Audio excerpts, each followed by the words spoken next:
Welcome back. You're watching Channel 1 News Hour.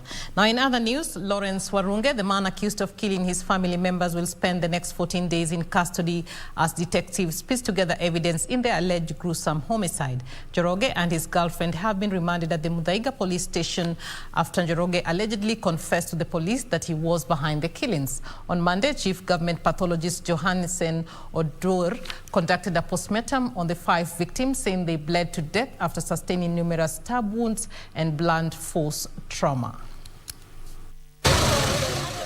Lawrence Warunge and Sarah Muthoni in Jogona appeared before Kiambu Chief Magistrate Patricia Gigiri days after they were arrested over the killing of 5 people in Kagongo Village, Kiambu Sub-County.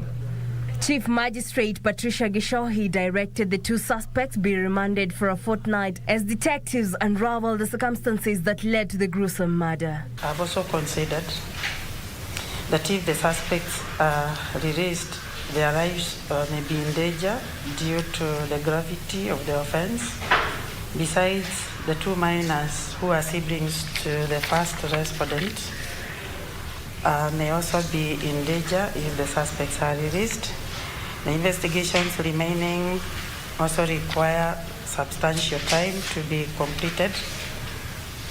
But to cap it all, the suspects say they have understood the application and they have no objection to that.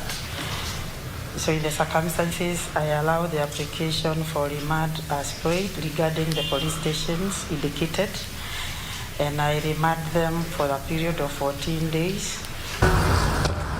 A few kilometers away, a post-mortem was being conducted to ascertain what killed the victims. All of them died because of multiple injuries, which are caused by blunt and penetration trauma, and also significant loss of blood.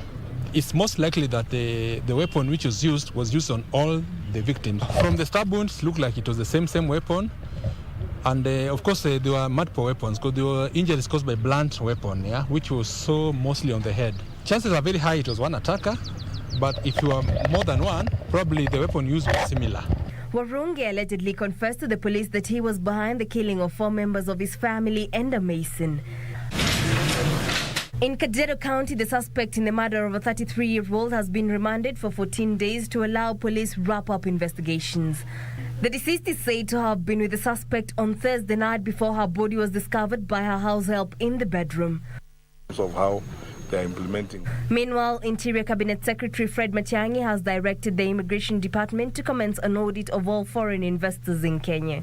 Foreigners in the county, and I've asked the county security team, any of the foreigners who may be in the county and are engaged in this illegal business, we will do what the law requires us to do, namely apprehend them, make them ensure that they face the law, and then most likely deport them, because when you are not a Kenyan and you are here, engaged in illegal activities, you are not supposed to be here. At the same time, Matiang'i ordered the reorganization of security teams in Kericho in the fight against illicit brew and all illegal trade. And within the next 48 to 72 hours, we are going to reorganize our deployment in this county, because the areas where genuinely, even as the members of the public are complaining, we have weaknesses which we need to address. Tomorrow we begin an operation to clean up areas of this county like parts of Buret, where the consumption of illicit brews is very high, and within the next 24 hours or so, we will